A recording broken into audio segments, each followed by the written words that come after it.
дуруди бепоён ба тамоми мардуми Тоҷикистон. Исми ман Шоҳрух аст.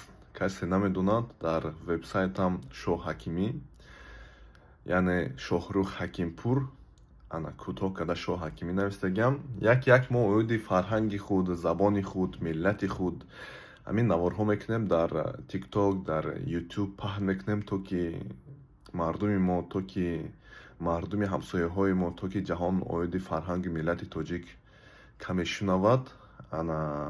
Ва охирон ҳафтаҳо як мақолае буд оиди Ибни Сино, Ибни Алхоразмӣ ва дигар бузургони форсу тоҷик.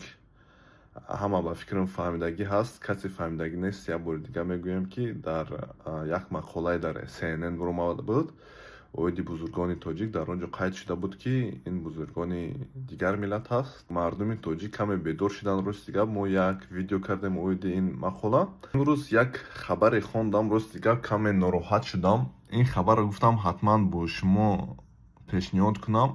хабар ягон махфӣ нест ва гуфтам, ки фикри ақидаи шуморо бифаҳмам, то ки ин хабар ба ман хеле муҳим аст. ана бед як бор бихонем. Абдуқодир Талбаков дар саҳифаи худаш менависад. Касе намешиносад ин нафара. Ин нафар як журналист аст, журналисти тоҷик аз Тоҷикистон. ана ман як тамошо мекунам, суханошона дарк мекунам, ана дар саҳифаҳои иҷтимоӣ мехонам саҳифашона, ҳарфошона. яъне чӣ менависанд дар саҳифашон?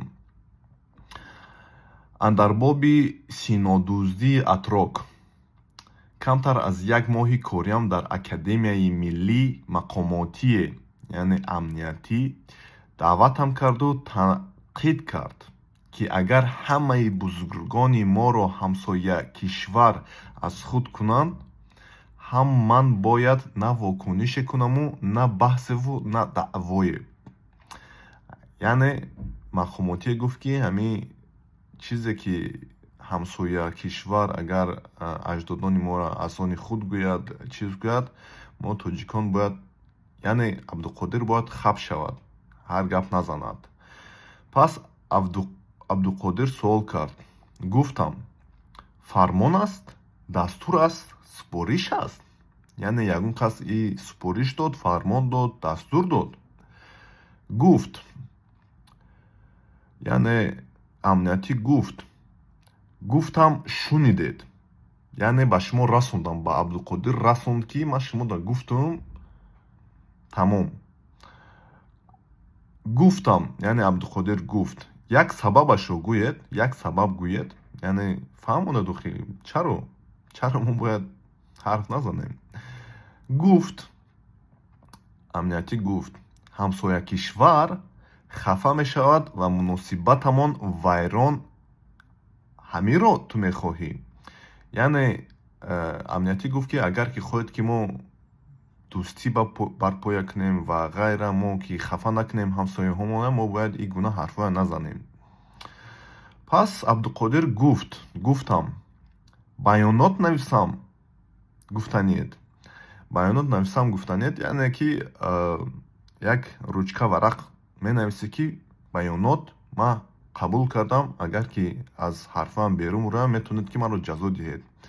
пас амниятӣ гуфт, басанда аст даҳони огоҳат кардам. басанда аст даҳони огоҳат кардам. яъне ҳамин ки ма даҳанат, яъне ҳамсӯҳбат шудем оиди ҳамиш бас аст. фаҳмидӣ, қабул кардӣ.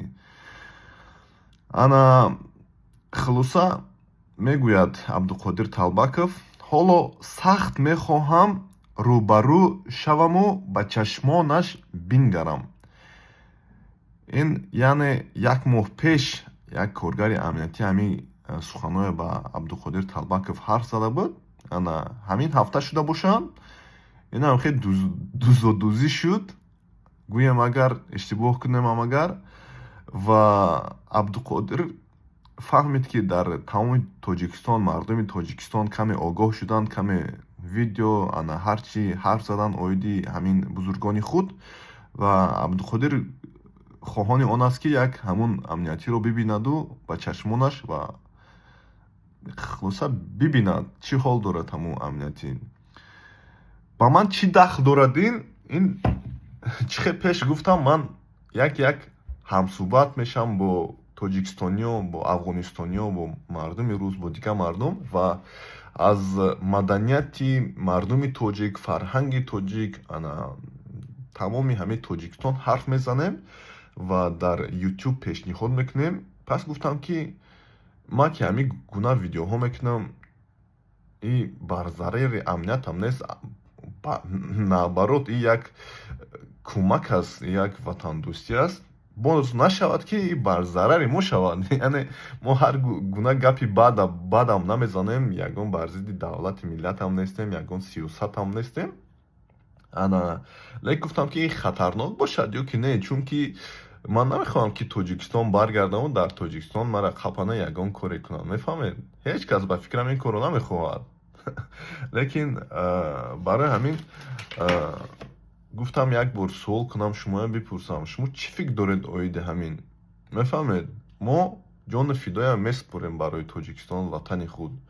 Лекин чӣ бояд кард? Мисли шутурмурғ, ҳамин ки як кас авоза баланд кард ё ки як кас дод зад, сара зери хок кунем, тамом ҳамагӣ гуна кунем, ё ки касе аз фарҳанги мо, аз миллати мо ягон ҳарф мезанад, мо бояд худа бояд ҳифз кунем? Чӣ бояд кард? Ин барои ман як суол аст, ки ман ҳамеша ҳифз мекунам. Рости гап, ҳамеша ҳифз мекунам, ватандӯстӣ мекунам, одамдӯстӣ мекунам. Фарқе надорад чӣ миллате аст, чӣ аз куҷо одам ҳаст, чӣ гуна қавм ҳаст, ҳамаро дӯст медорам. Лекин бо фарҳанги худ, забони худ, таърихи худ, маданияти худ, бо дигар дараҷа ҳаст. Ман як шахси миллатдӯст ҳастам.